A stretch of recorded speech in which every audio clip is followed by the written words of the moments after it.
266 రకాల పనులు ఈ ఎంజీఎన్ఆర్ఈజీఎస్ కింద జరిగినాయి అధ్యక్ష. ఈరోజు మీరు పెట్టే నిబంధనలు చాలా కఠినంగా ఉన్నాయి, అభివృద్ధికి ఆటంకంగా ఉంది, పేదవాళ్ళకి ఇబ్బందికరంగా ఉంది. కాబట్టి అందులో మార్పులు తీసుకురండి అని నేను కోరుతా ఉన్నా అధ్యక్ష. మేము ఎక్కడ ఏ బడ్జెట్లు కూడా తగ్గిస్తలేము, పెంచుకుంటూనే రావడం జరిగింది అధ్యక్ష. ఈరోజు బీమార్ గురించి చెప్పారు అధ్యక్ష.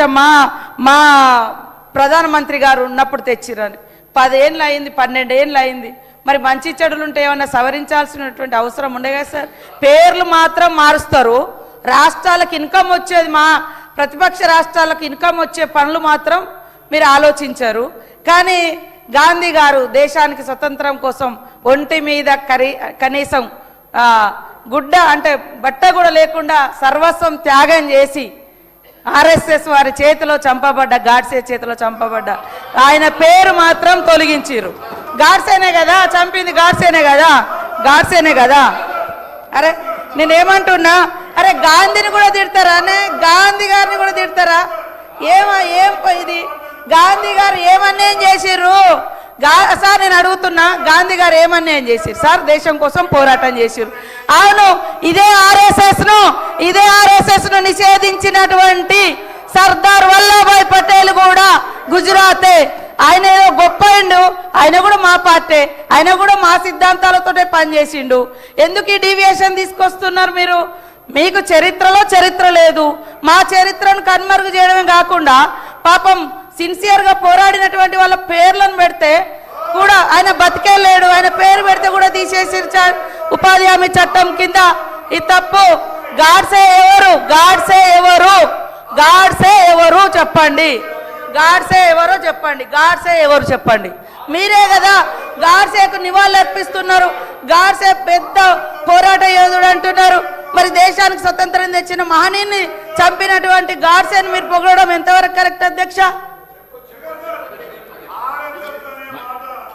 మహేశ్వర్ రెడ్డి గారు. సార్, ఇది sub judice because Godse was never member of RSS. Godse గారు ఎప్పుడు కూడా ఆర్ఎస్ఎస్లో మెంబర్ కాదు. ఇది సుప్రీంకోర్టు కూడా దీని మీద క్లారిటీ ఇచ్చింది. ఇది సబ్జుడీస్, వారు ఆ పదం విత్డ్రా చేసుకోవాలా. ఆర్ఎస్ఎస్ అనే అంశాన్ని తీసుకొని ఈరోజు మరి అది వారి రికార్డులోకి తొలగించాలి అధ్యక్ష. రెండోది, ఈరోజు ఈ రాష్ట్రంలో మరి గౌరవ మంత్రి గారు లేచి అనేకమైనటువంటి అంశాలు చెప్పారు. దానికి మరి ఖచ్చితంగా మీరు ఖచ్చితంగా చర్చకు మీరు మాకు సమయం ఇవ్వాలి. ఈరోజు ఒక విషయం అధ్యక్ష, ఈరోజు చాలా స్పష్టంగా ఈ రాష్ట్రానికి కేంద్రం ఏమి ఇచ్చిందంటే అధ్యక్ష, ఈ అనెక్జర్ నేను మీకు పంపిస్తా ఉన్నాను అధ్యక్ష. ఈరోజు నేషనల్ హైవేస్ కోసము 1,85,000 కోట్లు ఇచ్చింది. ట్యాక్స్ డెవల్యూషన్లో 2.5 లక్షల కోట్లు ఇచ్చింది. గ్రాంట్ ఇన్ ఎయిడ్ కింద 78,859 కోట్లు ఇచ్చింది. రైల్వేలకు 36,000 కోట్లు ఇచ్చింది. హెల్త్ అండ్ ఎడ్యుకేషన్కి 2,500 కోట్లు ఇచ్చింది.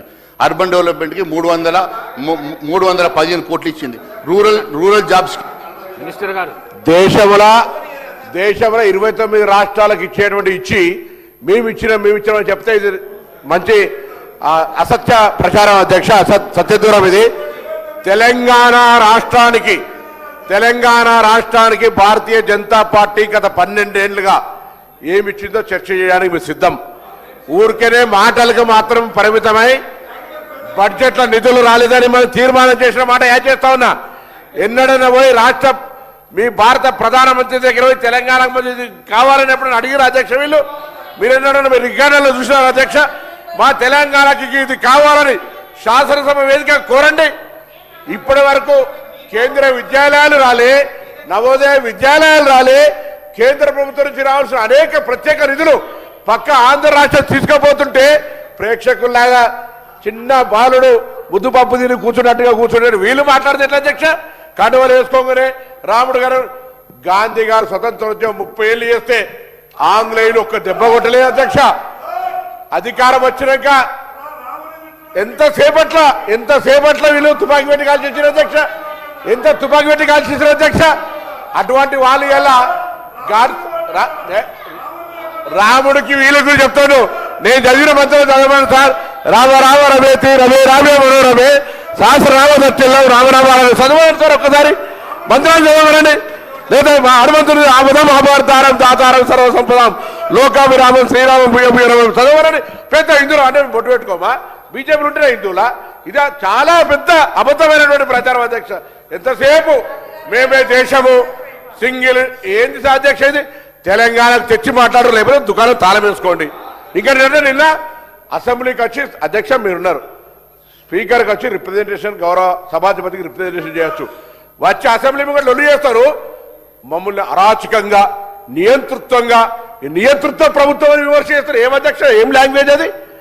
ఇంత డెమోక్రటిక్ గా నిల్చొని మంచిగా మాట్లాడే అవకాశం ఇంత పెద్దగా మీరు సభా మర్యాదలు కాపాడుతూ ప్రతిపక్ష పార్టీ ఎంతమంది మెంబర్లు ఉన్నారు అనేటువంటి మాటలు ఇప్పుడు ఇస్తుంటే ఆయన ఎంతసేపు పొద్దుగాల ఏదేదో భయపెట్టేటువంటి ప్రయత్నం చేస్తే ఎవరు ఇక్కడ ఏం లేదు.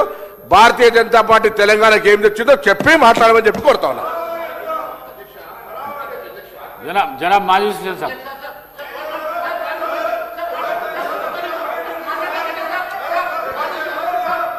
शुक्रिया स्पीकर साहब. Sir, I take the opportunity to participate in the general discussion of the state budget. అదే ఒక్క నిమిషం అధ్యక్ష, ఇంత రప్చర్ చేస్తున్నారు అధ్యక్ష. నేను కూడా హిందూని అధ్యక్ష.